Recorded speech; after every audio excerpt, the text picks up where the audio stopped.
जय राधा माधव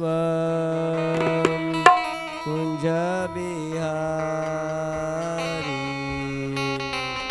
राधा माधव कुंज बिहारी जय राधा माधव कुंज बिहारी जय राधा माधव जय कुंज बिहारी जय गोपी जन वल्लभ गिरिवरधारी जय गोपी जन वल्लभ हरे कृष्ण जय गिरिवरधारी यशोदानंदन ब्रज जनरंजन यशोदानंदन ब्रजनंदन यशोदानंदन ब्रज जनरंजन यशोदानंदन ब्रजनंदन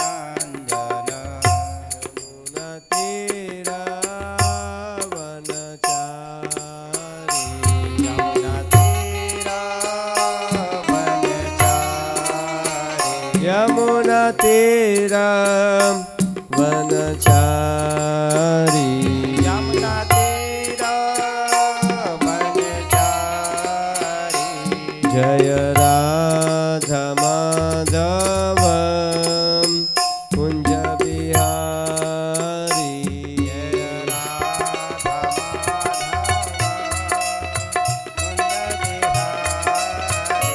जय राधा माधव कुंज बिहारी जय राधा माधव कुंज बिहारी हरे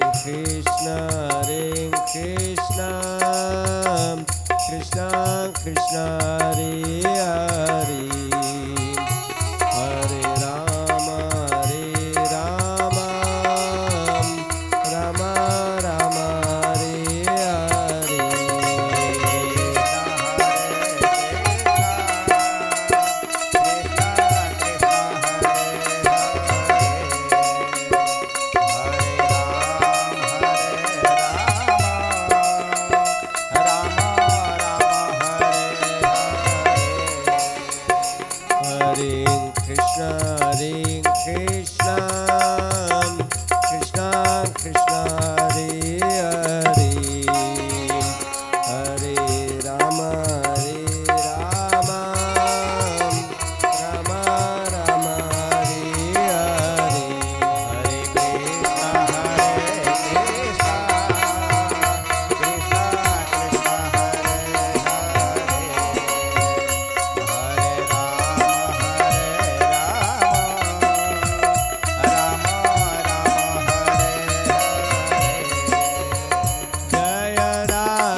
श्री श्री राधा मदन मोहन भगवान की, गौर निताय की, शप्रपाद की।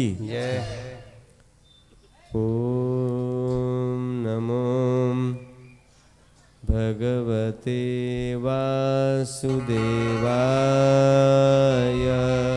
ओम नमो भगवते वासुदेवाय। ओम नमो भगवते वासुदेवाय। ओम नमो भगवते वासुदेवाय। ओम नमो भगवते वासुदेवाय। ओम नमो भगवते वासुदेवाय। नमो विष्णुपादाय कृष्णप्रेष्ठाय भूतले श्रीमते भक्तिवेदान्त स्वामिनिति नामिने। नमस्ते सारस्वते देवीं गौरवाणी प्रचारिणे निर्विशेष शून्यवादी पाश्चात्य देशतारिणी।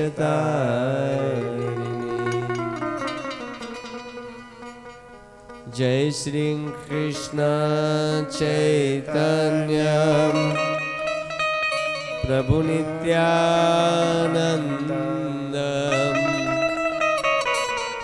श्री अद्वैत गदाधर श्रीवासादि गौर भक्त वृंद।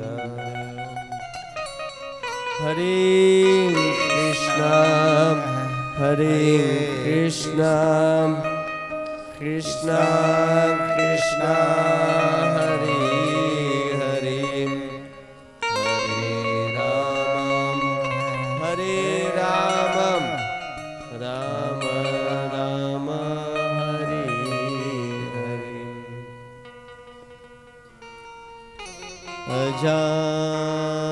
अजानुलंबित भुजो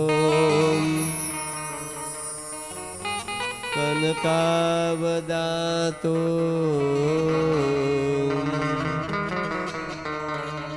संकीर्तने कपितरो कमलायताक्षो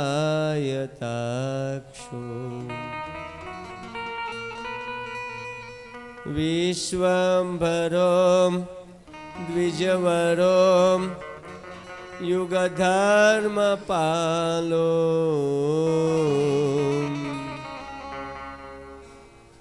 वन्दे जगत्प्रियकरो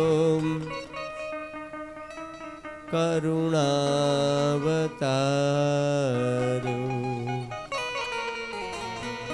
वन्दे जगत्प्रियकरो करुणावतारो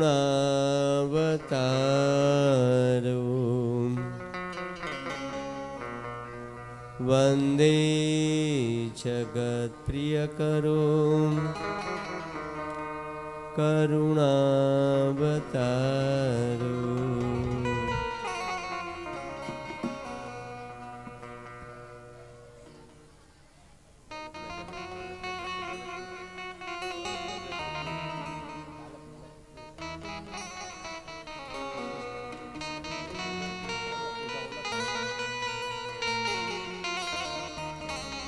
आप सब भक्तों का इस दौलत नगर में इस्कॉन सेंटर के द्वारा आयोजित आज के सत्संग में मैं स्वागत करता हूं।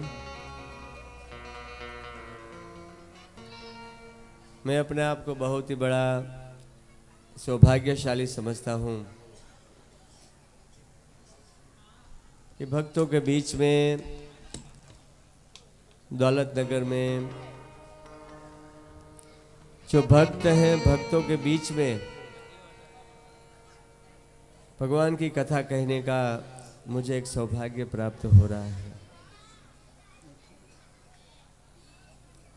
बहुत से ऐसे भक्त हैं जो बहुत बड़े हैं हमसे भी, उनके चरणों में भी कृपा की याचना करते हुए हम आज का जो सत्र है, सत्र की शुरुआत करते हैं।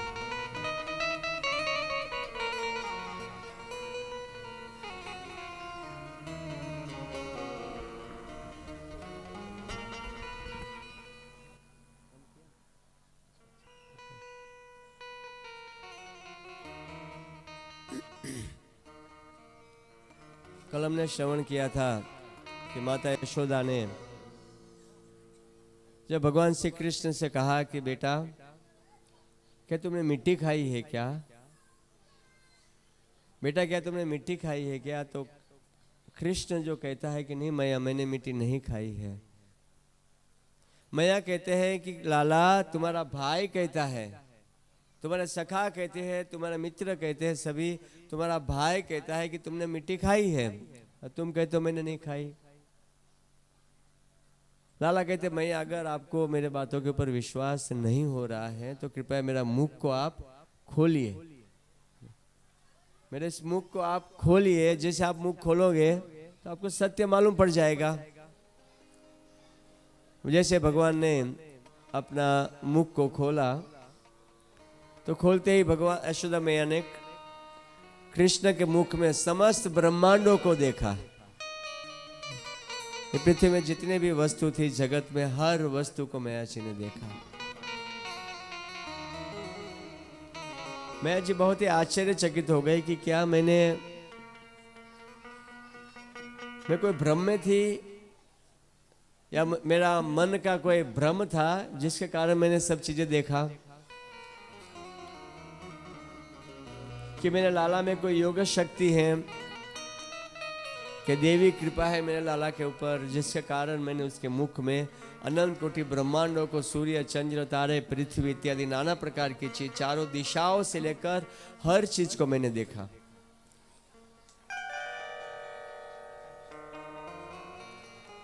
मैया जी बड़े आश्चर्यचकित हो गई और आश्चर्यचकित होकर मैया जी भगवान का शरणागति ले रही है, भगवान का आश्रय ग्रहण करती है।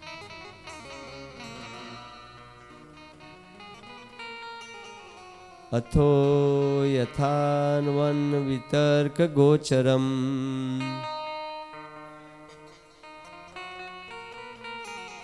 अथो यथावन वितर्क गोचरम, चेतो मन कर्म वचो विरंजसाम, यदाश्रयं येन यत प्रतीयते, सुदूरविभाव्यं परिणतास्मि तत्पदम। अथो इसीलिए मैया जी ने जब भगवान के मुख में देखा समस्त ब्रह्मांड को, तो मैया जी यथान्वन वितर्क गोचरे,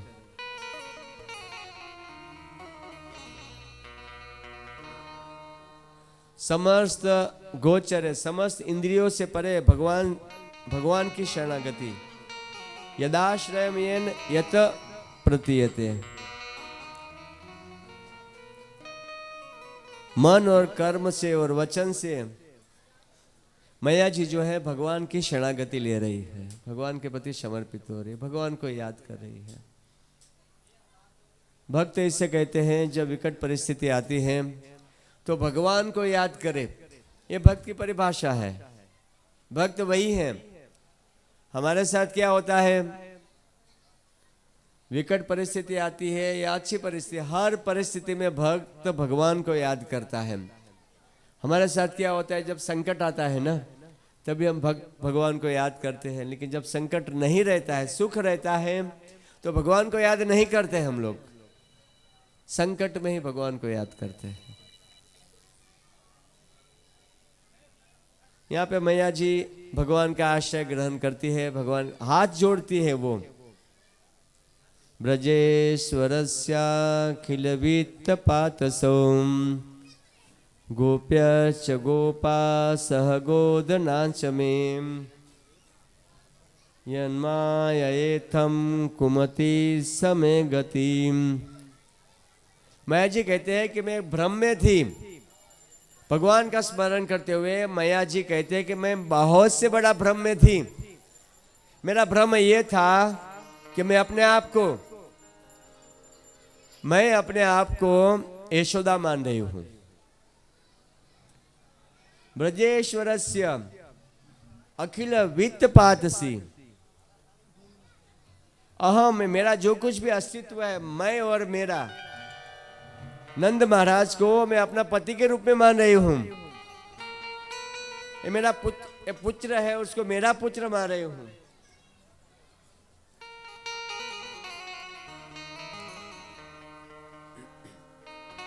इस प्रकार से मेरा पति, मेरा पुत्र, मैं यशोदा, ये नाना प्रकार के भ्रम में मैं थी। हे प्रभु, ये मेरा गलत भ्रम था। यशोदा मैया कहती है, वास्तव में बिल्कुल सत्य वस्तु है। हम मैं करके बहुत परेशान हो रहे हैं। मेरा घर, मेरी गाड़ी, मेरी पत्नी, मेरा बच्चा, मैं। देखिए हम कौन हैं?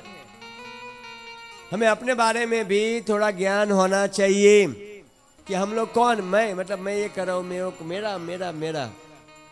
एक गुरुजी ने अपने शिष्य से कहा, एक शिष्य ने अपने गुरुजी से पूछा, बोला गुरुजी मैं भगवान के धाम में कब जाऊंगा? पूछा उन्होंने। तो गुरुजी कहते हैं कि मैं गया तो गया, मैं गया तो आप धाम में गए, अगर मैं नहीं गया तो आप नहीं जा सकते। मैं गया तो गया। ये मैं और मेरा, ये बहुत से बड़ी माया है। तो फिर हम कौन हैं? मैं चिंटू पिंटू ये वो, हम ये है क्या? नहीं, हम ये नहीं है वास्तव में। आप जरा विचार कीजिए अपनी आंखों को बंद करके कि क्या 60 साल पहले आप वो थे, आगामी 50-60 साल के बाद वो रहेंगे? नहीं रहेंगे। तो आप कौन हैं? आपका परिचय क्या है? वास्तव में देखा जाए तो सारे शास्त्रों का निष्कर्ष है कि हम लोग आत्मा है। हम लोग जो है आत्मा है, हम आत्मा है। वास्तव में अगर हम विचार करें कि हम आत्मा है, क्योंकि इसका प्रमाण है। अगर हम किसी को पूछे कि हाथ किसका है, वो क्या कहेगा? हाथ मेरा है। अगर हम किसी को पूछे ये पैर किसका, वो कहता है पैर मेरा है। अगर हम किसी को पूछे मोबाइल किसका है, वो कहेगा मोबाइल मेरा है। अगर हम किसी को पूछे कुर्ता किसका है, वो कपड़ा मेरा है। पूछे पत्नी किसकी, मेरी है। पति किसके, मेरे हैं। बच्चे किसके, मेरे हैं। ये शरीर किसका है? मेरा है। ये हाथ आपका है, ये कुर्ता आपका है, पति आपका है, पत्नी आपकी है, शरीर आपका है, हाथ भी आपका है। मतलब आप हाथ से परे कोई और व्यक्ति हो। शरीर आपका है, मतलब आप शरीर नहीं हो तो आप कौन हो?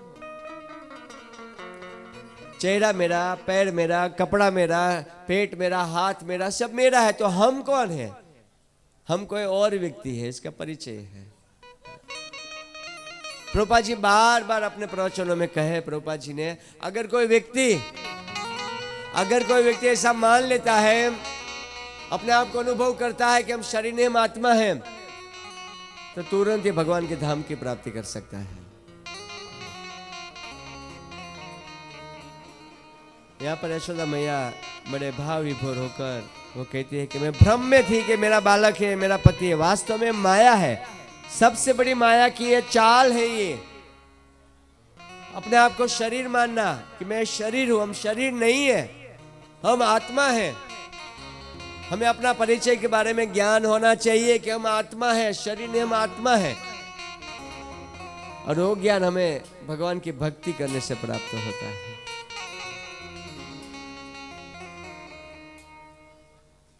हमें सही में ज्ञान होना चाहिए।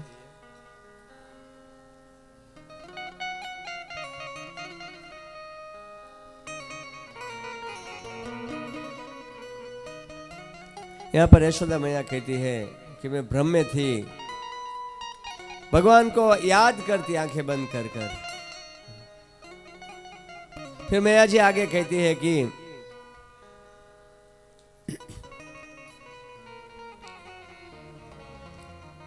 हरे कृष्णा कृष्णा कृष्णा हरे हरे हरे राम राम राम हरे हरे। इत्थं विधि तत्ववयाग।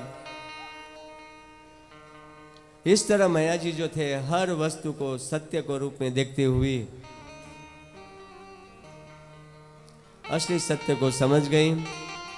तो भगवान की अंतरंगा शक्ति का प्रभाव से भूल गई कि मैं मैया हूं और मेरा लाला है। और धीरे धीरे भगवान की योग माया का शक्ति का प्रभाव हुआ और योग माया के प्रभाव से मैया जी जो थी वास्तव में अपने स्वरूप में आई और तुरंत ही समझने लगे कि मेरा लड़का है, मैं उसकी माँ हूं और ये मेरा लड़का है। भक्तों, हमें 6 दिन से यहाँ पर कथा कर रहे हैं। आज ये हमारी कथा का अंतिम दिन है और अंतिम दिन में ही काकू काकू काकू चल रहा है।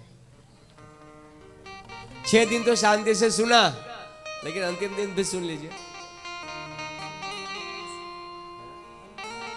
आज भंडारा है इसलिए अभ्यास कर रहे हैं बोलने का। शांति बना के रखना चाहिए कथा में।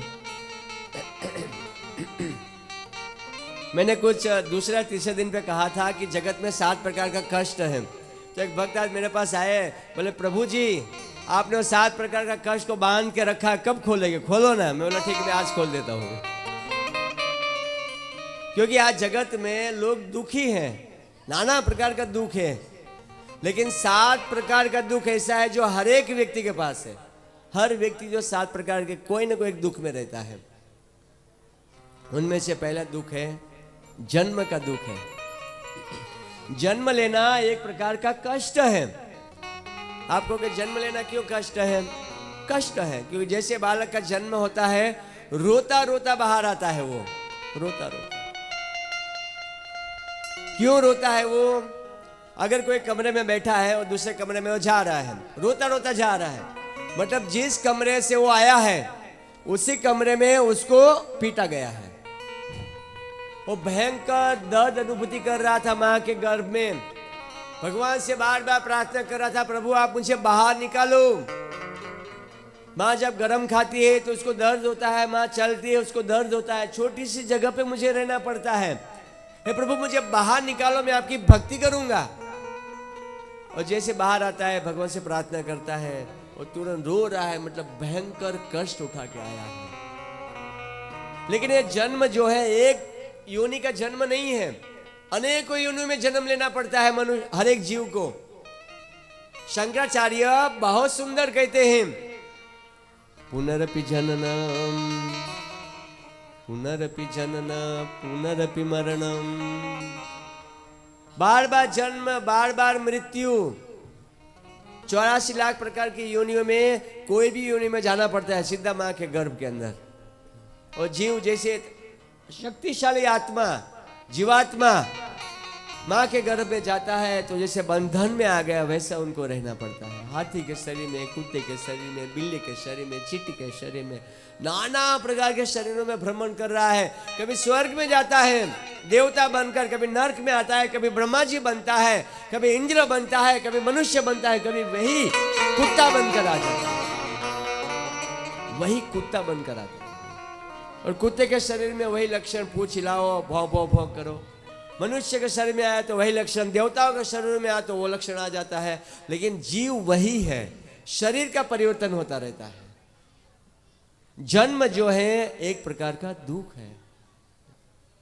भक्तों, इस जगत में कोई भी व्यक्ति को बार बार जन्म लेने का, हर व्यक्ति को बार बार जन्म मृत्यु को चक्र को खत्म करना चाहिए। ये संसार है बहुत दुस्तार है, संसार में बहुत कष्ट है, कष्टों का घर है जगत। एक को कम कर दीजिए, आपको सेटलमेंट होना चाहिए, एक दिन ज़्यादा एक दिन कम, ये सब क्या, एक बार कर दिया वैसे ही होना चाहिए। बार बार जन्म बार बार मृत्यु एक प्रकार का कष्ट है वो।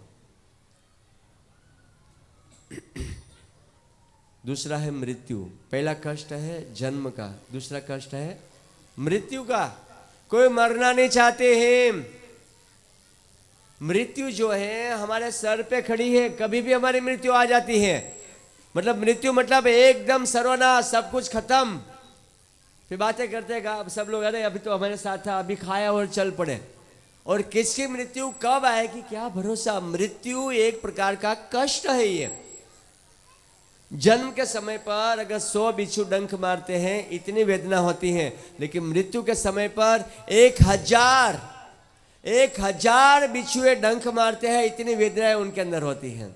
कोई मरना नहीं चाहता है वो व्यक्ति, भगवान से प्रार्थना करता है कि मुझे बचाओ प्रभु, मैं मरना नहीं चाहता, लेकिन वो कुछ नहीं कर पाता है। परिवार के सभी लोग रो रहे हैं बचाओ बचाओ, लेकिन उनको कोई नहीं बचा सकता। मृत्यु जो है एक प्रकार का कष्ट है। यह भक्तों, जब युधिष्ठिर महाराज जो थे वो अपने 5 भाइयों के साथ जब वो जंगल में थे, तो उसी समय पर उनको प्यास लगी थी, तो पानी पीने के लिए गए थे। तो वारीचर पक्षी के रूप में यश ने युधिष्ठिर महाराज को और 5 भाइयों को कुछ प्रश्न पूछा था। 4 भाइयों की मृत्यु हो गई, केवल अकेले युधिष्ठिर महाराज बचे थे। यक्ष ने बहुत सुंदर प्रश्न पूछा कि किम आश्चर्यम कम मोदते कचित पंथा। किम आश्चर्यम, जगत का सबसे बड़ा आश्चर्य क्या है। लोग कहते ताजमहल बनाया सबसे बड़ा आश्चर्य है।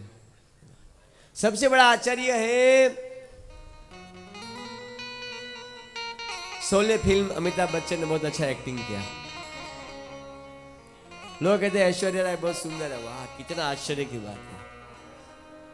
सबसे बड़ा आश्चर्य, नाना प्रकार का आश्चर्य है लोगों के पास, लेकिन वास्तव में हमारा आश्चर्य क्या है। वास्तव में युधिष्ठिर महाराज कहते हैं कि सत्य आश्चर्य, क्या आश्चर्य होना चाहिए। युधिष्ठिर महाराज बहुत सुंदर कहते हैं, अहनि अहनि भूतानि,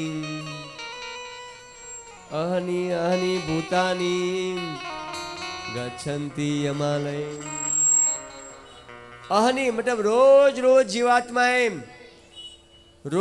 जीवात्माएं यमराज के पास जाते। लोग मर रहे हैं, लेकिन जिंदा व्यक्ति जो होता है वो सोचता है कि मैं मरने वाला नहीं हूं। ये सबसे बड़ा आश्चर्य है। ये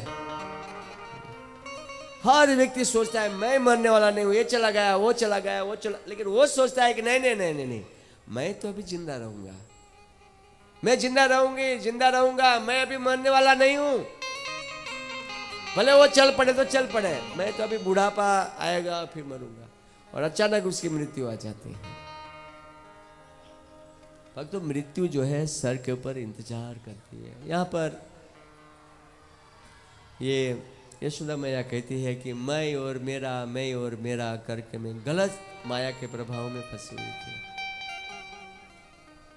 एक माता जी थी, उनका एक छोटा सा लड़का था और प्रकृति की देन से उनकी मृत्यु हो गई। माता जी बहुत रो रही थी। लड़के को लेने के लिए गांव वाले सब परिवार संबंधी सब ले जाने का प्रयास कर रहे थे। मैया कहती मेरे बेटे को आप यहाँ से नहीं ले जा सकते जब तक मैं जिंदा हूं यहाँ पर। कैसे आप ले जा सकते हो। सारे गांव वाले थक गए। गांव वाले विचार करते कि एक दिन हो गया, दूसरे दिन मैया को कैसे समझाए। मैया कहते नहीं, जब तक मेरा शरीर है तब तक मेरे बेटे को मैं यहाँ से लेकर नहीं जाने दूंगी। वो बैठी रही दिन रात पागल की तरह रो रही वहां पे। फिर गांव के बड़े बड़े लोग इकट्ठा हो गए, बोले कोई साधु थे, उस साधु को बुलाओ, मैया जी को आशीर्वाद दे, कुछ उपदेश दे तो मैया जी की सद्बुद्धि आएगी। एक महात्मा जी को बुलाया, महात्मा जी ने बहुत समझाया तो मैया जी बहुत चिल्लाती महात्मा के ऊपर, आप हमारे गांव के साधु हैं, आपकी हमने इतनी सेवाएं की, आपने हमारे लिए क्या किया? अगर आप मेरे बेटे को जिंदा नहीं कर सकते तो आप क्या कर सकते हैं? किस काम का साधु है आप? मेरे बेटे को जिंदा करो। महात्मा के ऊपर टूट पड़ी हो, आप कैसे साधु? लड़का नहीं जिंदा कर सकते। पागल की तरह उनका शरीर बाहर सब बिखरा हुआ था। सब लोग समझा समझा के थक गए, लेकिन अपने बेटे को लेके नहीं जाने दे रही थी। वो बेटा मरा हुआ पड़ा था। परिवार में सब लोग बड़े दुखी थे कि अभी क्या करें। तो साधु ने कहा कि मैया, आपका बेटा को तो मैं जिंदा कर सकता हूं, कोई बड़ी बात नहीं है। आपका बेटा को मैं जिंदा कर सकता हूं, बस आपको एक छोटा सा कार्य करना होगा।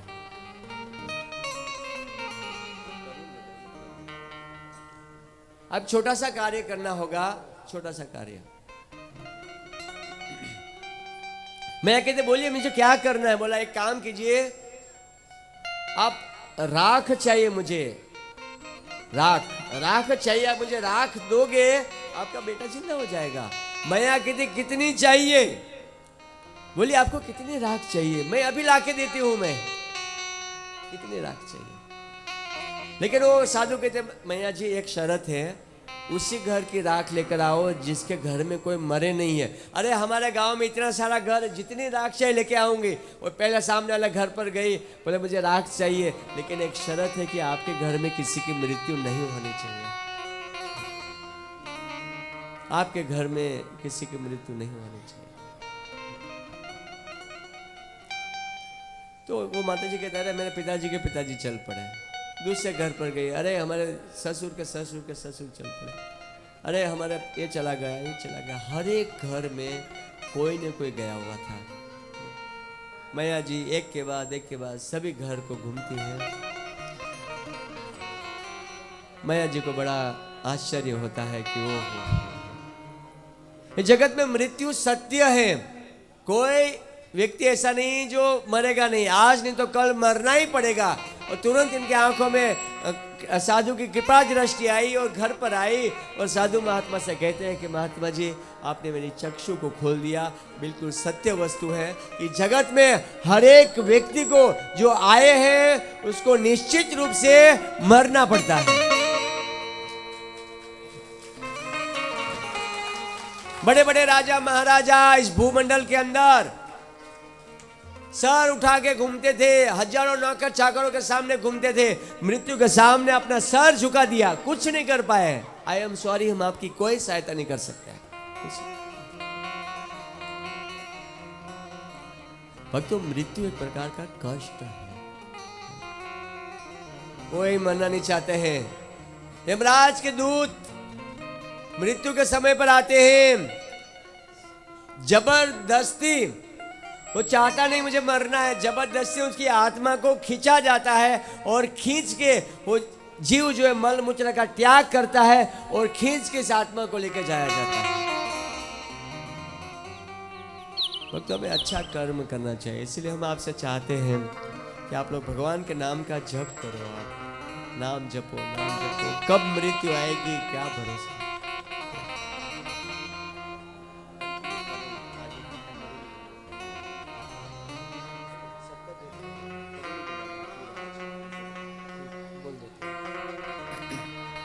तो पहला कष्ट है जन्म का, दूसरा कष्ट है मृत्यु का, मृत्यु, और तीसरा कष्ट है बीमारी। कोई भी अपनी बीमारी को भगाना नहीं चाहता, आने नहीं देना चाहता है, लेकिन बीमारी जो है उसके पास आ जाती है। हरे कृष्णा कृष्णा कृष्णा हरे हरे, हरे राम राम राम हरे। बीमारी ऐसी है, एक बीमारी भगाओ दूसरी बीमारी आ जाती है। क्या करें, लेकिन माया क्या कहती है, बस कुछ दिन में मेरी बीमारी चली जाएगी। मैं योगा कर रहा हूं, मैं दवा खा रहा हूं, एक डॉक्टर से दूसरा डॉक्टर, दूसरा से तीसरा, अरे बीमारी जाएगी तो दूसरी 2-5 बीमारी इंतजार कर रही है तुम्हारा। तुम्हारे सर के ऊपर बीमारी है, कहां जाएगी। इस भौतिक जगत में बीमारी को कोई टाल नहीं सकता है, हर व्यक्ति को बीमारी आती है। ऐसा हो ही नहीं सकता किसी को कोई बीमारी नहीं है। हाँ, उसको मालूम नहीं है, लेकिन बीमारी होती है। जन्म, मृत्यु बीमारी और बुढ़ापा। तो बुढ़ापा एक प्रकार का एक कष्ट है। कोई व्यक्ति बुढ़ापा को लेना नहीं चाहते हैं। कोई व्यक्ति नहीं चाहते कि मेरे पास बुढ़ापा आए, लेकिन प्रकृति के देन से जबरदस्ती उनके पास बुढ़ापा आता है। बुढ़ापा व्यक्ति चल नहीं पाता है, खा नहीं पाता है, बोल नहीं पाता है। कभी कभी हमने बच्चों को देखा है बोलते हुए कि अरे हमारे दादाजी तो खुद चल के टॉयलेट जाते हैं। सब बोलते हैं ओह बहुत अच्छा है, टॉयलेट जा पा रहे, खा पा रहे, तो हमें लगता है कि वो स्वस्थ है, बहुत अच्छे हैं, वो बहुत अच्छे हैं, खुद अपना काम कर लेते हैं। लेकिन बुढ़ापा में जब बच्चे अपनी बातों को नहीं सुनते हैं, बहुए बातें नहीं सुनते हैं, और शरीर, जिस शरीर को शीशे में देख के वाह नहला रहे थे, धुला रहे थे, वही शरीर जब बुढ़ापा हो जाता है, व्यक्ति देखते हैं अरे बाप रे मैं बूढ़ा हो गया। एक समय था मैं चमक रहा था, आज क्या हो गया, बुढ़ापा आ गया। शंकराचार्य बहुत सुंदर कहते हैं बुढ़ापा के बारे में। शंकराचार्य कहते हैं कि बुढ़ापा में व्यक्ति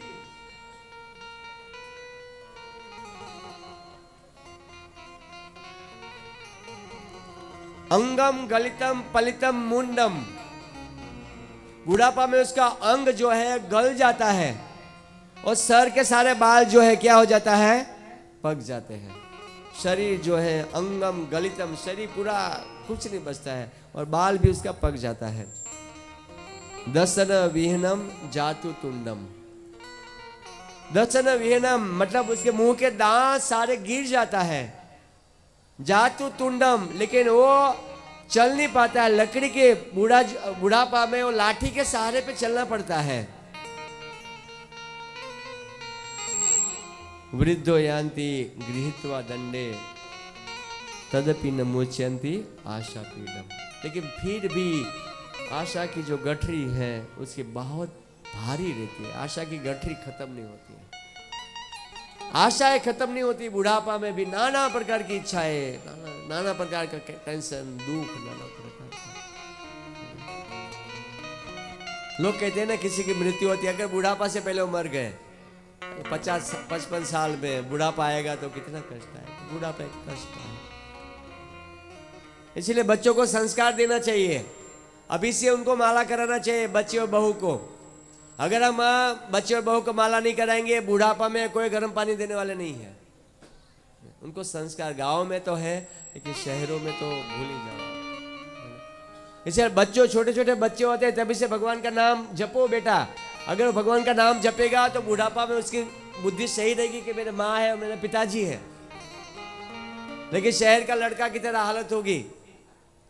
एक लड़का था, अमेरिका में रहता था और कभी अपने माँ को मिलने नहीं आया। अमेरिका में शादी विवाह कर लिया लेकिन कभी मिलने नहीं आया, कभी फोन तक नहीं किया। माँ बेचारी अपने घर में दिन रात रोती, मेरा बेटा अमेरिका गया, अमेरिका गया। न तो फोन करता है, न तो कॉल करता है, न तो बात करता है, न तो लेटर लिखता है, न तो चिट्ठी लिखता है। माँ बेचारी पागल हो गई। वो सभी को बोलती है कि कोई अमेरिका जाए, इसको बोलती मेरे बेटे को कहो कि मुझे मिलने आए, मैं उसकी माँ हूँ, अभी भी हूँ, उनका पिताजी तो चल बसे, मैं अकेले हूँ, मेरे बेटे को कहो मुझे बुढ़ापा आ रहा है, मुझे मिलने आए।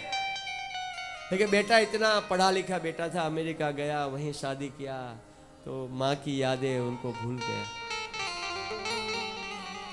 लेकिन एक समय की बात है, जो बेटा जो था उसको कर्जा हुआ अमेरिका में, बहुत कर्जा हुआ। यहाँ तक अमेरिका को छोड़ने का समय आ गया, लेकिन विचार किया मैं संपत्ति कहाँ से लाऊं मेरे पत्नी और मेरे सुरक्षा के लिए। उन्होंने क्या किया, अमेरिका से उनको याद आया कि मेरे पिताजी की संपत्ति थी और गांव में मैं वापस में गांव में जाता हूँ ऐसा। और अमेरिका को छोड़कर वो गांव में आया। तो गांव में आया, उसकी माँ बहुत खुश हो गई, इतनी प्रसन्न हो गई उसकी माँ कि उनको लगा कि मुझे भगवान मिल गया। और माँ ने अच्छे से उनको खिलाया पिलाया, लेकिन 4-5 दिन के बाद कहता है कि माँ मेरा 15 दिन के बाद वापस अमेरिका जाने का टिकट है। माँ कहते कोई बात नहीं बेटा, आप मुझे मिलना है, बहुत अच्छी बात है। लेकिन बेटा कहते माँ मैं अकेला नहीं जाऊंगा, तुम्हारी भी टिकट है। तो माँ तो बहुत ही खुश हो गई, ओहो मेरे बेटा ने मेरी भी टिकट बनाई, मुझे मेरा बेटा अमेरिका लेके जा रहा है। मैं अपने बेटे, पूरा गांव में सबको मेरा बेटा आया, मुझे अमेरिका लेके जाएगा, अमेरिका लेके जाएगा, देखो मैं मेरे बेटे के साथ बुढ़ापा में रहूंगी, मेरा बेटा आ गया। मैं बोलती थी ना कि मेरा बेटा तो अच्छा है, वो कभी बुढ़ापा में मेरा देखभाल करेगी। माँ को हमेशा विश्वास होता है, पिता को विश्वास होता है, लेकिन सारा विश्वासघात होगा अगर आप उनको भगवान के नाम का जप नहीं कराओगे। एक कागज पे अभी भी लिख लो, वो आपका बेटा बहू आपकी सेवा ठीक से नहीं करेंगे। समाज में भले सर उठा के घूमो, लेकिन किसी को बोल नहीं पाओगे, अपना दुख को शेयर नहीं कर पाओगे। भाइयों के बीच में, बहनों के बीच में, मित्रों के बीच में, गांव में तो कहोगे नहीं नहीं मेरा बेटा मेरी बहू तो बहुत अच्छी है। वो अपना सर झुकाना नहीं चाहते, लेकिन वही जानता है कि इनकी स्थिति क्या होती है। माँ तो बड़ी प्रसन्न हो गई और प्रसन्न होकर अमेरिका जाने की तैयारी हो गई। लेकिन माँ हम अमेरिका तो जा रहे हैं, लेकिन घर को क्या करेंगे? माँ कहती बात तो सिर्फ अमेरिका से हम आएंगे नहीं माँ, हम वहीं रहेंगे। माँ कहती उसको बेच दो, क्या करें? तो बेटा ने घर को बेचने के लिए कहा। गांव में कोई व्यक्ति था, वो इस घर को खरीद लिया। माँ बेचारी वृद्ध हो चुकी थी, पैसा को क्या करें? वो पैसा को क्या करें? वो बेटा रखो, आप रखो, हम अमेरिका ही तो जाना है। बेटे के पास पैसा रखा। माँ और बेटा सुबह का समय था, अमेरिका जाने के लिए सामान पैक करके निकले। एयरपोर्ट पे आकर पहुँचे। एयरपोर्ट पे आके पहुँचे और एयरपोर्ट के अंदर अपनी माँ को लेके गया। वहाँ बैठे थे दोनों। बेटा कहते हैं माँ हमारी जो फ्लाइट है ना, वो 3 घंटे के बाद 3-4 घंटे के बाद हमारी फ्लाइट है। आपको कुछ पीना है, कुछ खाना है क्या? मैं आपके लिए लेकर आऊँ क्या? बोला हाँ जाओ लेके आओ, मुझे खाना है पीना। बेटा वो खाने के लिए माँ के लिए सामान लेने के लिए गया। माँ बेचारी वहाँ बैठी थी। बोला माँ मुझे टाइम लगेगा, 1 घंटा तो लग जाएगा, यहाँ कुछ मिल नहीं रहा है जो हमें खाना चाहिए। माँ कहते कोई बात नहीं बेटा, हमें तो 3 बजे जाना है ना फ्लाइट में, तो अभी तो 12 बजा है, तो आप 1 घंटे में आ जाना, मैं यहाँ बैठी हूँ। 1 बजा, 2 बजा, 3 बजा, 4 बजा। माँ जो है जिसको भी देखती है तुरंत विचार करते मेरा बेटा मेरा बेटा। वहां इतनी ट्रैफिक, पब्लिक आ रही जा रही, इधर देखती रहती है मेरा बेटा मेरा बेटा। संध्या हो गई, एयरपोर्ट में नजर की कि महिला कौन है। बोले उसने तो प्लेटफॉर्म टिकट लिया है, लेकिन उनका बोला आपका टिकट, बोला मेरा तो मेरा बेटा आया था, अमेरिका जाना था, तो मेरा बेटा कुछ खाने लेने गया तो मुझसे बिछुड़ गया है। तो वो लोग ने कहा कि आपके बेटे का नाम क्या है? तो आजकल सब मालूम पड़ जाता है किस नाम के टिकट। उन्होंने ऑनलाइन में सब चेक किया, तो इस बेटा की जो फ्लाइट जो थी वो 12 बजे एयरपोर्ट पे आए थे, 1 बजे की फ्लाइट थी। बेटा अकेला फ्लाइट में बैठा, सारी संपत्ति लिया और लेके वो अमेरिका चला गया, माँ को वहीं पे छोड़ के। इसलिए कलयुग का भरोसा मत करो, आगे 20 साल के बाद स्थिति और खराब होगी। अभी छोटे छोटे बच्चे हैं ना, 20 साल के बाद और स्थितियां खराब होने वाली है। कलयुग इतना प्रतिदिन बढ़ रहा है। आप देखिए 20 साल पहले का स्थिति कैसे थी और आज की स्थिति को देखिए। इसलिए जो युवान है, शादी कर रहे हैं, उनके बच्चे हैं, वो भूल जाओ। अच्छा है कि उनको भक्ति दो, भक्ति दोगे उनमें संस्कार आएगा। उनको भगवान का नाम दीजिए, भगवान की भक्ति दीजिए। जन्म का दुख है, मृत्यु का दुख है, बुढ़ापा का दुख है, बीमारी का दुख है, और देवताएं हमें कष्ट देते हैं। देखिए सबको कष्ट है। अचानक भूकंप, अचानक बारिश, अचानक भूकंप, अचानक बारिश, नाना प्रकार का कष्ट है जगत में। अचानक अकाल पड़ेगा, पानी नहीं मिलेगा चारों तरफ पीने के लिए। बहुत से बार दुष्काल हुआ इस भूमि के अंदर, सब लोग जानते हैं। इतनी बारिश आएगी, इतनी बारिश आएगी, पूरे गांव के लोग परेशान। देवताएं हमें कष्ट देते हैं, और ये कष्ट कभी भी आ सकता है। ये प्रकृति के द्वारा दिया हुआ कष्ट है, ये हमारे द्वारा नहीं, भगवान देवताओं द्वारा कष्ट मिलता है। अधिदैविक, आध्यात्मिक, आध्यात्मिक हमारा मन और शरीर जो है हमें कष्ट देता है। अगर सब कुछ ठीक है तो हमारा मन जो है वो हमें कष्ट देता है। और एक दुख है, सातवां दुख, एक जीव दूसरे जीव को कष्ट देते हैं, अति भौतिक। भक्तों, जगत जो है दुखों का घर है, कितना भी हमारे पास कुछ भी हो, हम लोग आपको कुछ छुड़वाने के लिए नहीं आए। ऐसा नहीं कि हम यहाँ पर आए हम कहेंगे आप ये छोड़ो वो छोड़ो, नहीं, हम आप लोगों को कुछ देने के लिए आए हैं जो आपके पास ही है। ऐसा नहीं कि हमारे पास है बॉम्बे से लेकर आया, नहीं, जो आपके पास ही है वही वस्तु हम आपको देने के लिए आए हैं। और वो है भगवान की भक्ति, सबके पास है, गांव में भी है। बस हमें आपसे एक विनंती करते हैं कि आप सभी से कि सभी लोग भगवान के नाम का जप करो। हरे कृष्णा हरे कृष्णा कृष्णा कृष्णा हरे हरे, हरे राम राम राम हरे हरे हरे, हरे कृष्णा हरे कृष्णा कृष्णा कृष्णा हरे हरे, हरे राम राम राम हरे हरे। भगवान का नाम ही एक ऐसा है, सो जगत में हमें हर तरह से इस जगत और आध्यात्मिक जगत छोड़ने के बाद हमेशा हमें सहायता करता है भगवान का नाम। भगवान का नाम इतना पावरफुल है, एक नाम में इतनी शक्ति है। गा कोटि दानम ग्रहणे खगस्यम, गा कोटि दानम ग्रहणे खगस्यम, प्रयाग गंगोद कल्पवासम। गा कोटि दानम, अगर कोई व्यक्ति, देखिए भगवान का नाम कितना पावरफुल है। अगर कोई व्यक्ति गा कोटि दानम ग्रहणे खगस्य, सूर्य ग्रहण के समय पर कोटि कोटि गायों का दान देता है। सूर्य ग्रहण के समय पर कोटि कोटि मतलब लाखों लाखों गायों का दान, लोग दान तो देते ही हैं। सब लोग अच्छी तरह जानते हैं कि ग्रहण का समय आता है, तो ग्रहण के समय पे क्या करते हैं? ग्रहण के समय पर घर में शुद्धिकरण के लिए तुलसी वगैरह डालते हैं अन्न में। बाद में सब जो वस्त्र पहना वस्त्र धोते हैं, स्नान करते हैं, ग्रहण पूरा होते ही अशुद्धि घर में ना आए, पवित्रता आए, उसका पूरा ख्याल रखा जाता है ग्रहण के समय पर। लेकिन अगर कोई व्यक्ति ग्रहण के समय पर कोटि कोटि गा कोटि दानम ग्रहणे खगस्य, सूर्य ग्रहण के समय पर कोटि कोटि करोड़ों की संख्या में अगर वो गायों का दान देता है, प्रयाग गंगोदक कल्पवासम, प्रयाग में गंगा के किनारे पर कल्पवास, कल्पवास मतलब करोड़ों खरबों वर्षों तक वहां वास करे, गंगा में स्नान करे, वहीं पे रहे, रोज गंगा में सुबह दोपहर शाम गंगा में स्नान ही करे केवल। प्रयाग गंगोदक कल्पवास, प्रयाग में गंगा जी के किनारे पर कल्पवास। ग्रहण के समय पर कोटि कोटि गायों का दान, प्रयाग में जाकर गंगा के किनारे पर तीनों टाइम स्नान, करोड़ों जन्मों तक स्नान करना।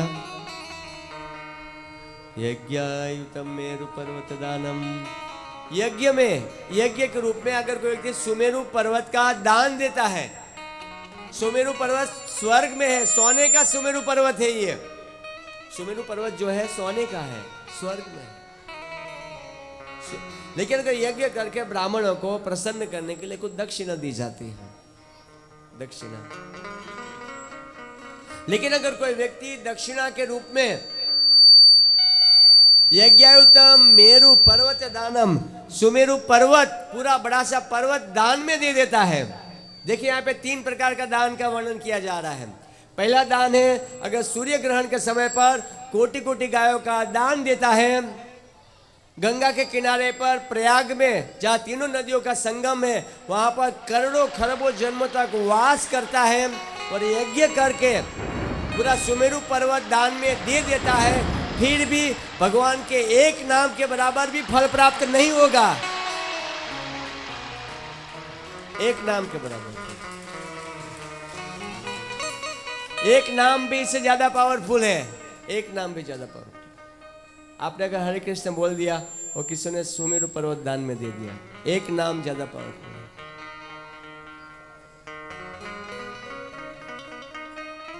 प्राण अल्पायुष सभ्य कलवस्पिनु के जना मंद सुमंद मतयो मंद भाग्य उपद्रता।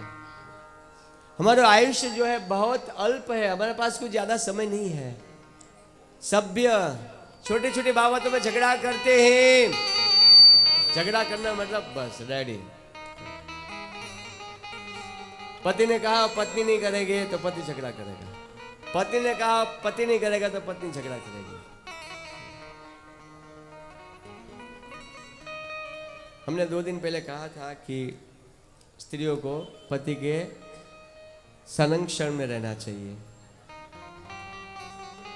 बचपन में बच्चों के संरक्षण में, शादी के बाद पति के शरण में, और बुढ़ापा बचपन में माता पिता के शरण में, शादी के बाद पति के शरण में, और बुढ़ापा में बच्चों के शरण में संरक्षण में रहना चाहिए। लेकिन इसका मतलब ये नहीं है कि पति के शरण में रहना, इसका मतलब ये नहीं होता है कि पति उनके प्रति नाना प्रकार से अत्याचार करे। वैसा तो कोई शास्त्र नहीं कहता है कि पत्नी के साथ उसको मारो, उसको पीटो, दारू पी के आके, ऐसा कोई शास्त्र नहीं। जब महाभारत का हमने उदाहरण दिया था कि युधिष्ठिर महाराज को पूछा कि सबसे मित्र कौन है जगत में, नजदीक का मित्र, तो बोले पत्नी और पति दोनों मित्र हैं, दोनों मिलकर बड़े प्रेम पूर्वक एक दूसरे को समझते हुए वो दिन भर काम करती रहती है, और पतिदेव जो है तो बेचारा अपने मजे में अपने मन में डोलते रहते, मेरी मर्जी। इनको सहायता करनी चाहिए, घर काम में भी सहायता करनी चाहिए, दोनों मिलकर भक्ति करना चाहिए, साथ में दोनों मिलकर करना चाहिए, तभी एक घर का बैलेंस चलेगा। ऐसा नहीं ट्रेन जो है 2 पटरी पे चलेगी, 1 पटरी पे नहीं चलेगी। बच्चों से जैसे प्यार करते वैसे ही पत्नी के साथ भी प्यार होना चाहिए। नियंत्रण मतलब ऐसा नहीं कि शासन करो, ऐसा नहीं, लेकिन संरक्षण चाहिए, क्योंकि स्त्रियों की बुद्धि जो बालक की तरह होता है, तो उसको हमेशा संरक्षण में रहना होता है।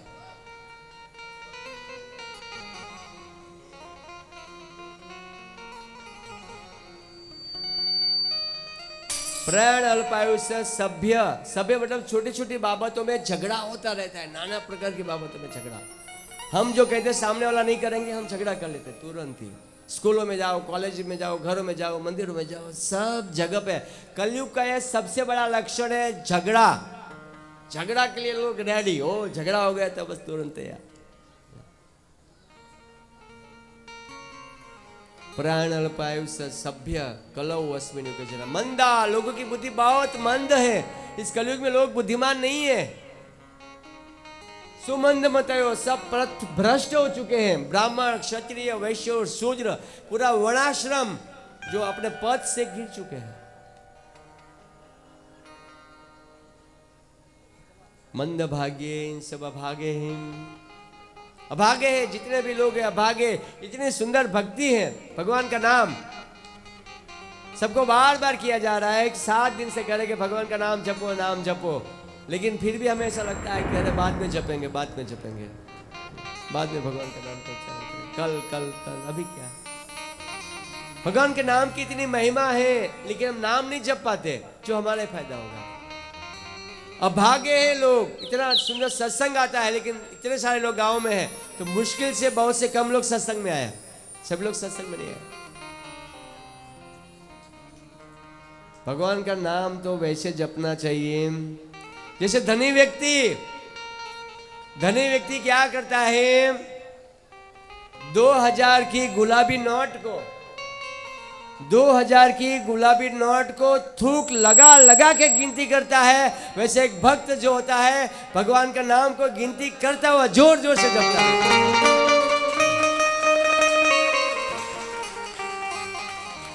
धनी व्यक्ति को गुलाबी नोट अच्छी लगता है ना, थूक लगाता रहता है। ओ एक भक्त होता है। चैतन्य महाप्रभु ने एक बार कहा कि मैं लखपति व्यक्ति जो है, जो लाखों रुपए की संपत्ति है जिनके पास, मैं उनके घर भोजन करूंगा। सब भक्त लोग आश्चर्य में हो गए कि महाप्रभु ऐसा क्यों कहते हैं कि बड़े घर में लखपति है, उनके घर पे जप करूंगा। कुछ भक्त ने कहा कि महाप्रभु इसका तात्पर्य तो बताओ जरा क्या है। बोला जो 1 लाख नाम, जो व्यक्ति 1 लाख नाम रोज उच्चारण करते हैं, मैं उनके घर पे खाऊंगा।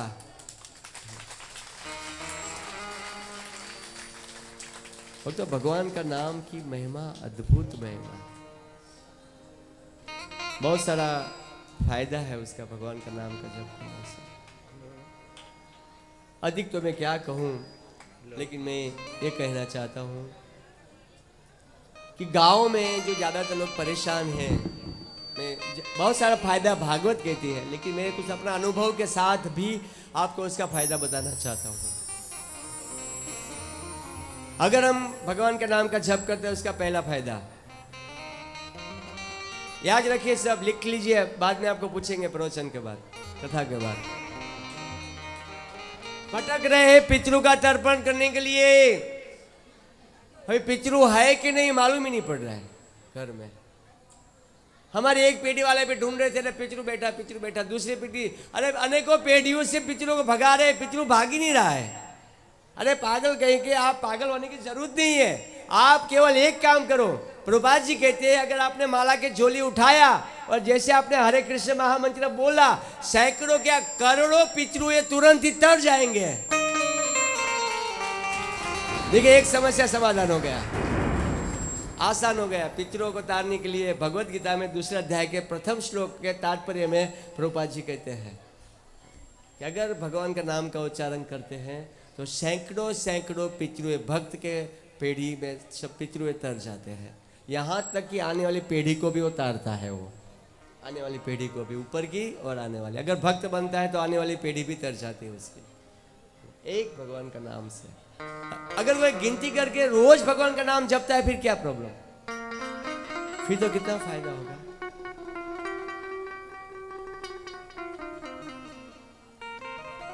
दूसरा फायदा है,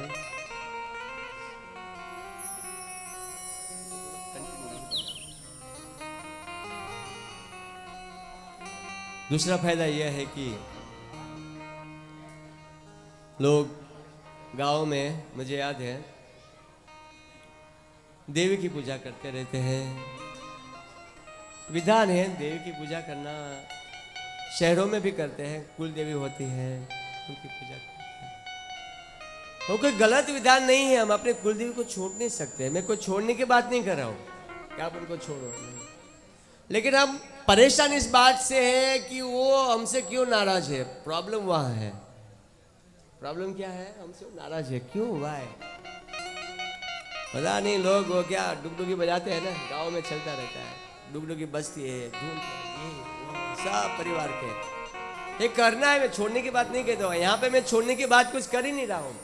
लेकिन अगर हमारे कुलदेवी को संतुष्ट करना है, अगर कुलदेवी को छोड़ो, समाज 33 करोड़ देवी देवता है, अगर आप भगवान का नाम का जप करेंगे सब संतुष्ट हो जाएंगे।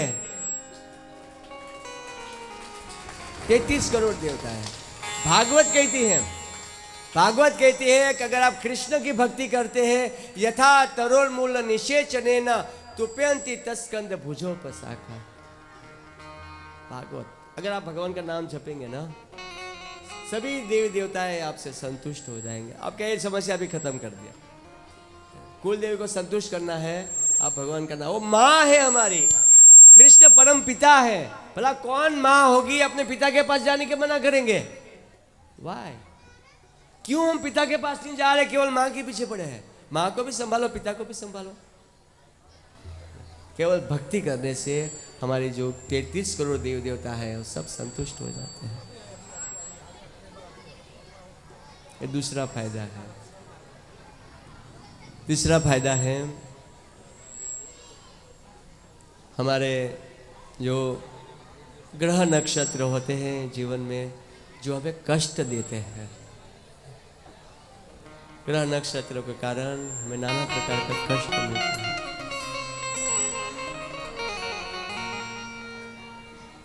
भगवान का जब जन्म हुआ था,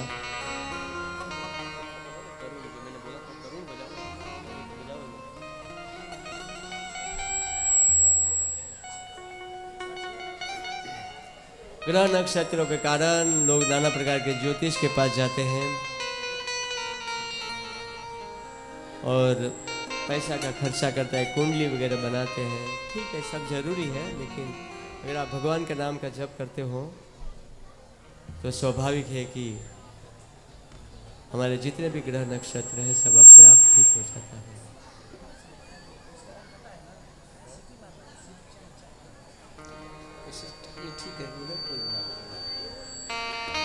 चौथा फायदा है, जिस घर में हम लोग रहते हैं वो घर के अंदर जमीन में पता नहीं, जिस जमीन पे हमारा मकान बना हुआ है वो शुद्ध है अशुद्ध है क्या मालूम। ब्राह्मण को बुलाया, दक्षिणा दे दिया, पवित्र हो गया, हम सोचते वहां रहते हैं। हो सकता है बहुत सारा जन्मों पहले इतना अशुद्ध स्मशान घाटी होगा, किसको मालूम 500 साल पहले। वो जानते हैं इसको, जिस घर में रहते हैं जमीन के अंदर क्या है।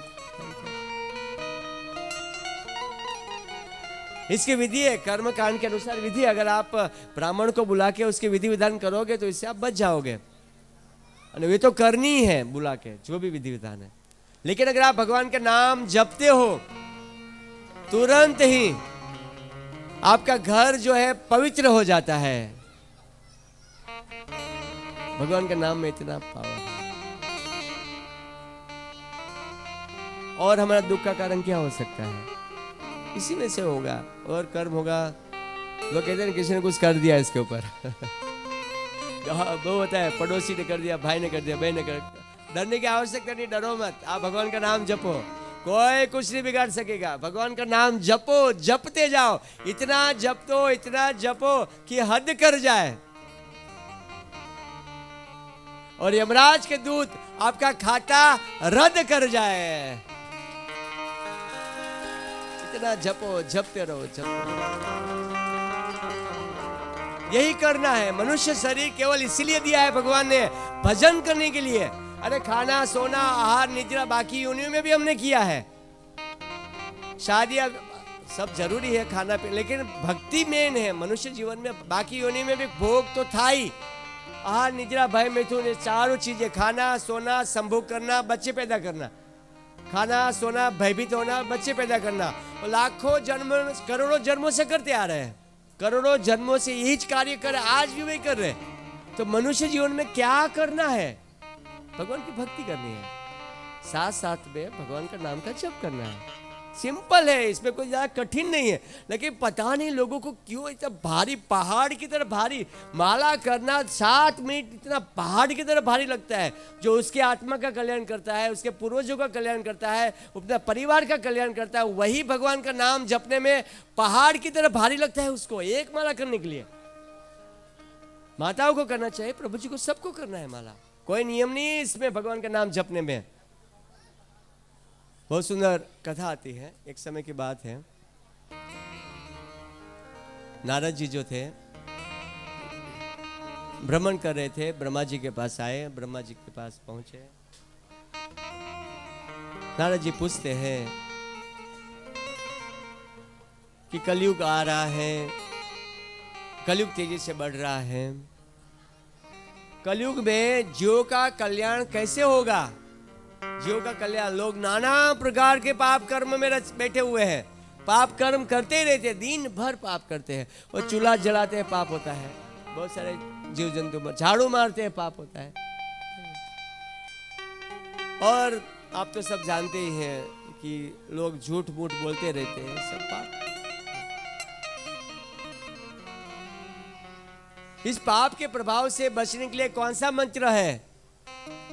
तो ब्रह्मा जी कहते हैं नारद जी को, इति षोडक्षर नाम नाम, ये जो षोडक्षर वाला महामंत्र है, हरे कृष्णा कृष्णा कृष्णा हरे हरे,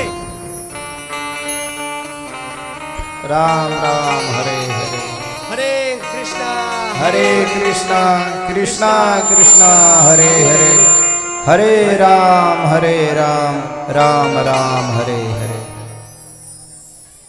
ये जो 16 अक्षर वाला जो महामंत्र है, केवल वही कलयुग का समाधान कर सकता है, और कोई उपाय नहीं। तो नारद जी ने पूछा कि उसकी कोई विधि है क्या पिताजी? तो उसका कोई विधि है तो विधि बताइए। तो ब्रह्मा जी कहते हैं कि भगवान का नाम जपने में कोई विधि विधान नहीं है। अगर हमें भगवान का नाम जपना है तो कभी भी हम भगवान का नाम का उच्चारण कर सकते हैं, कभी भी, सुबह दोपहर शाम रात्रि में कभी भी हम भगवान का नाम का जप कर सकते हैं, कोई नियम नहीं है। आज कुछ लोग हमारे पास आए और कहा कि अरे ये लोग तो मांस खाते हैं, प्रभु जी आप उनको माला दे रहे हो। हमसे कहा ये लोग तो मांस खाते हैं, माला कर सकते हैं क्या? कर सकते हो। माला करने में अगर कोई मरा हुआ व्यक्ति बैठा वहां पे भी भगवान का नाम, लेकिन आप स्नान करो फिर माला करो। माला करने में कोई खाने पीने का नियम नहीं है। माला तो कोई भी व्यक्ति कर सकता है, कभी भी कर सकता है। सूची असूची हर एक अवस्था में आप भगवान का नाम ले सकते हो। स्मशान में जाकर भी आप भगवान का नाम ले सकता हो। भगवान के नाम जपने में कोई नियम नहीं है। हाँ, आप तुलसी महारानी की सेवा नहीं कर सकते, आप भगवान की आरती नहीं कर सकते, भगवान का नाम जप रहे, भगवान की पूजा नहीं कर सकते अगर अपवित्र अवस्था में। लेकिन भगवान का नाम जपना है तो हर एक व्यक्ति भगवान का नाम जपने में कोई नियम नहीं है। नाम तो हर व्यक्ति जप सकता है। हमारे अंदर नाना प्रकार की बीमारी है, तो बीमारी खाना पीना सोना बीमारी है। नाम जो है औषधि है। अगर हम औषधि लेंगे तो बीमारी चली जाएगी, स्वाभाविक है। जैसे हमने औषधि लेना शुरू किया तो हमारी जितनी भी बीमारी है सारी बीमारी जो है वो चली जाएगी। लेकिन अगर कोई सोच रहा है कि बीमारी जाएगा खाने का, सिगरेट पीने का, गुटखा खाने का, पान मावा खाने का, दारू पीने का, बीमारी जाएगा फिर मैं माला करूंगा, ऐसा नहीं है। माला करेगा तो बीमारी जाएगा, माला करेगा तो सारी जो गंदी प्रवृत्ति है अपने आप छूट जाएगा। हमें किसी भी प्रकार का संदेह करने की आवश्यकता नहीं है। आप भगवान का भजन करो, भजन करोगे तो आपका हृदय की शुद्धि होगी, हृदय शुद्ध हो जाएगा। जब हृदय शुद्ध हो जाएगा हमारी जो गंदी गंदी प्रवृत्ति सारी प्रवृत्ति खत्म हो जाएगी केवल भगवान का नाम जपने से। बहुत सुंदर कथा आती है कि एक समय की बात है, एक छोटा बच्चा था जो छत के ऊपर पतंग चगा रहा था। छत पे पतंग चगा रहा था। जब वो पतंग चगा रहा था तो पतंग को क्या बोलते हैं हिंदी में? पतंग ही बोलते हैं ना। छत उनका खुला था। छत क्या था? खुला छत था। मकर संक्रांति का दिन था और पतंग चगाया जा रहा था, पतंग चगाया जा रहा था। उसी समय पर छत खुला था। उसकी माँ विचार करती, पिताजी विचार करते, बेटा अगर गिर गया तो पतंग चगाते चगाते पीछे आना पड़ेगा, और गिर गया तो 2-3 घंटा तक पिताजी बैठे, 2-3 घंटा तक उसकी माता उनके पास बैठी। बोला बेटा चलो नीचे, अभी पतंग चगाना छोड़ दो, उड़ाओ मत उसको अभी। बेटा कहता नहीं मम्मी आज मकर संक्रांति है, मैं वहीं पे रहूंगा। माता पिता ने समझा बेटा नीचे आ जाओ, लेकिन उसका लड़का जो था वो नीचे नहीं आ रहा था। तो पिता माता ने विचार किया कि उसके पतंग चगाने में बहुत रस, एक आनंद मिल रहा है, एक रस की अनुभूति हो रही है, तो एक टेस्ट है, रस है वो।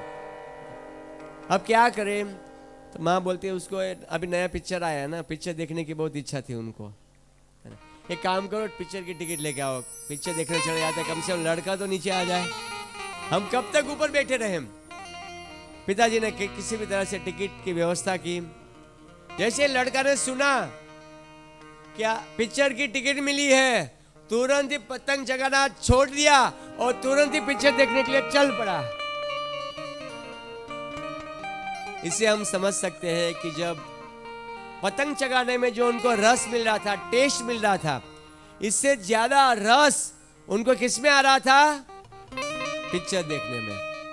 तो जिस प्रकार से मांस खाने में, शराब पीने में और नाना प्रकार के जो अधर्म है, अधर्म की प्रवृत्ति में हमारी जो रुचि होती है, अगर हम भगवान के नाम का जप करते हैं तो जो टेस्ट है, वो रस जो है हमारा एक दिन खत्म हो जाता है और हरे कृष्ण केवल बच जाता है। हरे कृष्णा कृष्ण हरे हरे, हरे राम राम राम हरे हरे। केवल अगर हम भगवान का नाम का जप करते हैं तो हमारी जितनी भी प्रवृत्ति है, सारी प्रवृत्ति जो है वो खत्म हो जाती है भगवान का नाम का जप करने से। कुछ सोचेगा कि मेरी सोने की आदत है, अभी मैं माला जपूं, मैं प्याज लहसुन खा रहा हूं, मैं माला जपूं। हाँ, गले में कंठी माला नहीं पहन सकते आप। कंठी माला ये सब आप शराब पी रहे हैं, दारू पी रहे हैं, जुआ खेल रहे हैं, मांस खा रहे हैं, है ना, और प्याज लहसुन खा रहे हैं, तो आप गले में मत पहनो। लेकिन माला करने में कोई नियम क्या है? माला तो एक सब लोग कर सकते हैं। हम आप सब भक्तों से विनती करते हैं कि सब लोग माला करते रहिए। हमें 7 दिन का ये हमारा अनुभव है इस गांव में, हमें बहुत अच्छा लगा। गांव बहुत अच्छा लगा और ऐसा लगा कि हम वास्तव में एक ऐसी जगह पर जाओ, वैष्णव का स्थान हो, गलियों में सब जगह पर हमें बहुत अच्छा लगा। मैं बहुत ही धन्यवाद देना चाहता हूँ अपने हृदयपूर्वक धर्मराज प्रभु, हाथ ऊपर करें, जिन्होंने बहुत मेहनत किया, 10 साल से मेहनत किया यहाँ पे। और आगामी 10 साल के बाद आप देख लीजिए यहाँ पे कितने वैष्णव होंगे। इस प्रकार से आप, इस गांव का नाम है दौलत नगर। क्या नाम है? दौलत नगर है। अगर इस प्रकार से वास्तविक सही सत्संग और भगवान का नाम अगर सब लोग घर घर में करेंगे तो निश्चित रूप से वास्तव में दौलत नगर हो जाएगा। इतना ऐश्वर्य आ जाएगा इस गांव के अंदर। अगर भगवान का भजन करेंगे तो हर तरह से आशीर्वाद आ जाएगी। जगत में शांति केवल भगवान का नाम ही दे सकते हैं। प्रभुपाद जी ने अनेकों बार कहा है, अगर हम शांति चाहिए तो हमें भगवान की भक्ति करो। भगवत गीता में भी भगवान ने यही कहा है, 5वें अध्याय के 29वें श्लोक में, कृष्ण को ईश्वर के रूप में मानो, उनकी सेवा करो, उनकी भक्ति करो। स्वाभाविक है, भक्ति करते हैं तो हमें भगवान जो है हर तरह से हमारी सुरक्षा करते हैं, देखभाल करते हैं। भगवत गीता में भगवान कहते हैं, अनन्य चिंतयन्तो माम ये जना पर्युपासते। अगर हम अनन्य भाव से भगवान की भक्ति करते हैं, अनन्य भाव से मतलब भगवान का नाम का जप करो। अगर हम अनन्य भाव से भगवान की भक्ति करते हैं तो भगवान जो है हमारे पास जो कुछ भी है, भगवान का ये वचन है कि हमारे पास जो कुछ भी है भगवान उनकी रक्षा और सुरक्षा करते हैं, और जो कुछ भी आवश्यक है भगवान जो है हमें देते हैं। अगर हम उनका नाम का जप करते हैं, उनकी भक्ति करते हैं तो भगवान जो है हमें देते हैं। हमें केवल भगवान के नाम का जप करना, भगवान के नाम का जप, भगवान जो भी आवश्यकता है हमें पूरी करनी है। बहुत सुंदर एक कथा है, छोटी सी कथा, वो कहते हुए मैं आज की जो कथा का पूर्णाहुति करता हूँ। भगवान कैसे अपने भक्तों का देखभाल करते हैं इसके ऊपर है। हमको कहा गया था हरि नाम के ऊपर और भक्ति के ऊपर थोड़ा अभी लास्ट दिन ज़्यादा बताना है, इसलिए हमने हरि नाम और भक्ति के बारे में बताया। धर्मराज प्रभु हमारे पास आए थे, 3 बजे आकर उन्होंने हमसे कहा था कि प्रभु जी थोड़ा आज तो हरि नाम के ऊपर ज़्यादा महत्व दो, ताकि लोग ज़्यादा से ज़्यादा लोग जप करें, माला करें, भक्ति करें, ऐसा कुछ बताओ। लीला हमने कल सुना, आज हम लोग भक्ति करें, भगवान का नाम का जप करें, इसी के बारे में हमको कहा था, इसलिए हमने आप सबको बताया। हम आप सबसे एक छोटी सी कथा बताना चाहते हैं कि भगवान अपने भक्तों का देखभाल कैसे करते हैं। बहुत सुंदर कथा है भक्तों का देखभाल करने की। एक समय की बात है, ब्राह्मण और ब्राह्मणी एक गांव में रहते थे। बहुत गरीब थे, घर में वस्त्र नहीं था पहनने के लिए, किसी भी प्रकार का वस्त्र नहीं, टूटा फूटा वस्त्र पहनते थे, भिक्षा मांगते थे, रोटी मिला खाया, नहीं तो भूखा सो गया। भूखे सोने की आदत थी दोनों पति पत्नी की। ऐसे कष्ट में अपना जो समय जो था वो बिता रहे थे। लेकिन ब्राह्मण जो था बड़ा विद्वान था, भगवत गीता की टीका लिखता था, उसको भगवान के ऊपर पूर्ण भरोसा था। अगर हम भगवान की भक्ति करते हैं अवश्य रक्षिबो कृष्ण, कृष्ण निश्चित रूप से हमारी रक्षा करेंगे, निश्चित रूप से। ब्राह्मण को भरोसा था, पूर्ण रूप से भरोसा था। वो गीता के 9वें अध्याय के 29वां श्लोक जो था उसकी टीका कर रहे थे, लिख रहे थे। उसमें उन्होंने पढ़ा कि अनन्य चिंतयन्तो माम ये जना पर्युपासते तेषां नित्याभियुक्तानां योगक्षेम वहामि हम। भगवान हमारे पास जो कुछ भी है उसकी सुरक्षा करते हैं और जो आवश्यकता है वो देते हैं। उनको लगा कि मेरे घर में आज भी बर्तन नहीं है, बर्तन तो छोड़ो, मेरे घर में आज भी अन्न नहीं है, अन्न तो छोड़ो, खाने के लिए एक बर्तन में दोनों मिलके खाते हैं। मेरे घर पे अन्न नहीं है, बर्तन नहीं है। अरे अन्न बर्तन छोड़ो, पहनने के लिए कपड़े नहीं है। अरे कपड़े अन्न बर्तन भी छोड़ो, ऊपर छत नहीं है, ऊपर दीवार नहीं है, खाली 4 दीवारों के बीच में मैं रहता हूं वर्षों से। और भगवान यहाँ पर कहते हैं कि हमें जो आवश्यकता है मैं देता हूं। लगता है भगवान ने गलती से जो श्लोक जो था भगवान ने गलती से बोला होगा।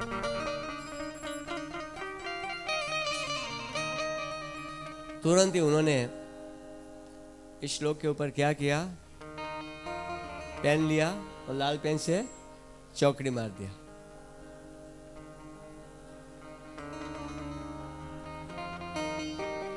जैसे उन्होंने चौकड़ी लगा दिया तो बाद में भिक्षा मांगने के लिए गया, लेकिन उससे भिक्षा में आज कुछ भी नहीं मिल रहा था। बहुत वो दुखी हो गया और दुखी होकर जब वापस आने का 2 घंटा हुआ, 3 घंटा हुआ, लेकिन भिक्षा में उसे कुछ भी नहीं मिल रहा था। इधर भगवान का वचन था मैं अपने भक्तों की रक्षा करता हूँ। भगवान स्वयं काले और गोरे 2 बालक, छोटे छोटे बालक, बहुत सारा चावल, बहुत सारा दही, बहुत सारा दूध, बहुत सारा घी सामान उठा कर लेकर आए। ब्राह्मणी घर में थी।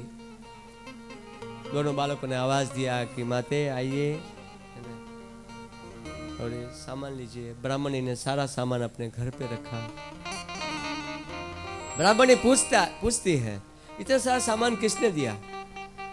बोले आपके पति आज भिक्षा मांगने गए थे तो भिक्षा में सारा सामान मिला है, जिसके कारण जो है मैं लेके आए, हम आपकी सहायता के लिए लेके आए हैं, आपको देने के लिए आए हैं।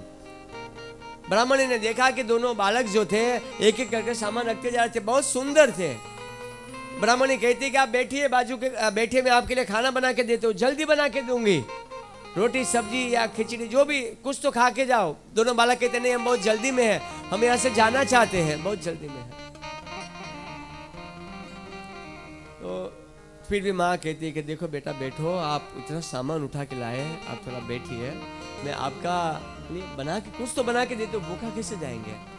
वो किचन में बनाने के लिए गई, लेकिन बच्चे के पीठ में देखा तो किसी ने चाबुक से मारा हुआ था। चाबुक से मारा हुआ था तो ब्राह्मणी पूछती है कि बेटा दोनों को, बोला आपको किसने मारा? बोला आपके ब्राह्मण ने मारा। बोला क्यों मारा? बोले सामान लाने में हमसे देरी हो रही थी तो आपके ब्राह्मण को इंतजार सहन नहीं हुआ और हमको चाबुक से मारा।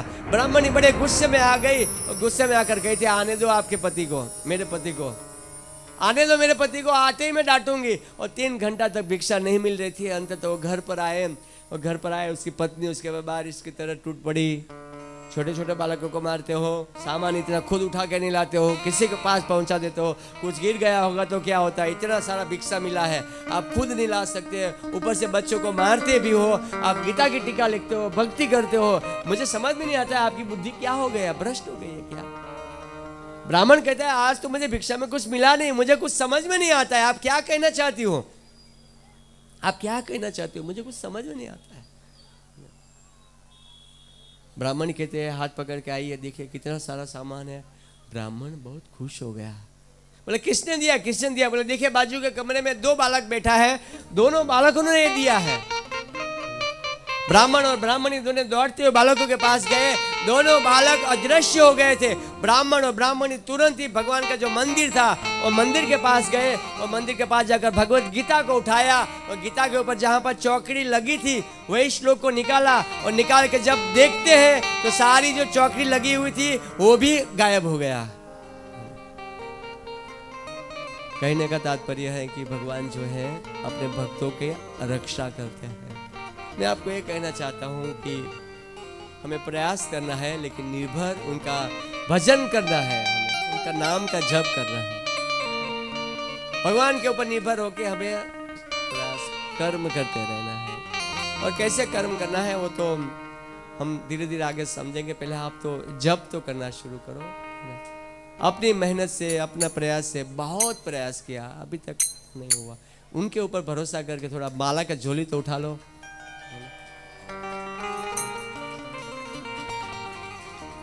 हम आपसे आज 7वां दिन पर ये भिक्षा मांगना चाहते हैं। कुछ मांगेंगे भी, और कथा तो कह दी, लेकिन हम कैसे आपको छोड़े, कुछ तो मांगना ही पड़ेगा। आज हम मांगेंगे आपसे, क्या मांगे। अगर आपको हमारा ये 7 दिन में कुछ अच्छा लगा है तो हम आपसे यही मांगते हैं कि आप सब लोग हमारे लिए कम से कम, अपने लिए नहीं तो हमारे लिए कम से कम भगवान के नाम का जप करो।